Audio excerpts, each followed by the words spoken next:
10वीचा निकाल हाती येतोय। 89.56% इतका यावर्षीचा राज्याचा 10वीचा निकाल हाती आलेला आहे।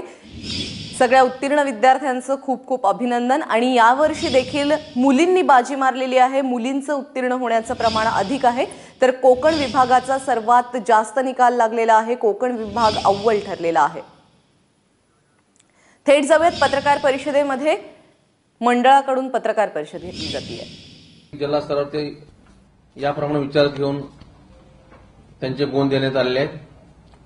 श्रेणी सुधार आणि श्रेणी गुणधर्म योजना ही पण लागू होते किंवा ज्यांना आता परत बसायचं त्यांना 2 संधी मिळणार आहेत। जुलै ऑगस्ट 2016 आणि मार्च 2017च्या परीक्षेला ते बसून श्रेणी सुधारणा करू शकतात। परीक्षा जरी 6 विषयाची असली, 600 पैकी जरी परीक्षा असली तरी गुणपत्रिकेवर जे टक्केवारी डिक्लेअर केलेली आहे ते बेस्ट ऑफ 5 आहे।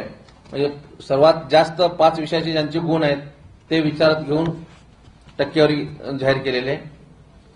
मागच्या वर्षाप्रमाणे यावर्षी सुद्धा एटीकेटीची सुविधा उपलब्ध आहे 2 विषयासाठी। 2 विषयात विद्यार्थी नापास असला तरी त्यांना येत्या शैक्षणिक वर्षामध्ये 11वीला प्रवेश मिळणार आहे, पण त्याला एक अट असणार आहे, जुलै ऑगस्ट 16 किंवा मार्च 17 मध्ये होणाऱ्या परीक्षेमध्ये तो उत्तीर्ण होणं आवश्यक आहे, अन्यथा त्याला 11वीचा रिझल्ट देता येत नाहीये। निकालाची कागदपत्रे सांगितले तुम्हाला की 6 विषयापैकी 5 होणार आहे आणि 15 तारखेला 11 वाजता शाळेला गुणपत्रिका विभागीय मंडळाकडून देण्यात येतील आणि 3 वाजता ही गुणपत्रिका विद्यार्थ्याला देण्यात येणार आहे। आणि याचबरोबर यावर्षी कल चाचणी घेतलेली आहे त्याची सुद्धा हार्ड कॉपी आपण 15 तारखेला ह्या मार्कशीट बरोबर देणार आहे।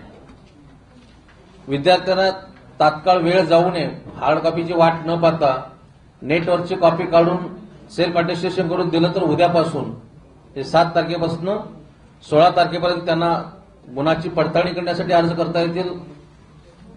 आणि जर पुनर्मूल्यांकन करायचं असेल तर त्यांना 7/6/2016 पासून ते 27/6 पर्यंत 20 दिवस झेरॉक्स घेता येतील आणि त्याला झेरॉक्स मिळाल्यानंतर 5 दिवसामध्ये पुनर्पडताळणीसाठी त्याला अर्ज करावा लागेल। ही पुनर्मूल्यांकनाची सोय आपण यावर्षी पण उपलब्ध करून दिलेली आहे। एकूण यावर्षी 15,62,000 विद्यार्थ्यांची कल चाचणी घेतलेली आहे। त्या सगळ्यांचा निकाल सुद्धा आपण अहवाल हा माननीय तावडे साहेबांनी घेतलेला निर्णय आहे की तो यावर्षी पहिल्यांदाच मोठ्या प्रमाणात यशस्वी झालेला आहे की जवळजवळ 98% विद्यार्थी कल चाचणी दिलेले आहे।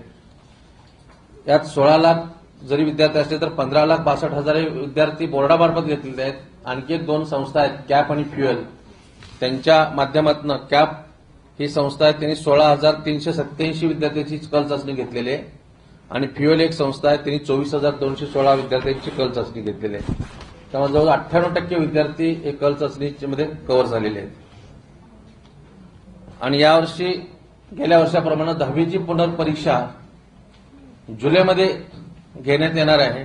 तारीख डिक्लेअर करू आपण 18 आणि हे 18 जुलै रोजी, तिथं तारीख नाही आहे प्लीज, 18 जुलै रोजी इयत्ता 10वीची परीक्षा सुरू होणार आहे आणि त्याचं टाइम टेबल आम्ही 2 ते 3 दिवसात स्वतंत्रपणे जाहीर करतोय। तर या सर्व एसएसपी विद्यार्थ्यांना मंडळामार्फत हार्दिक शुभेच्छा।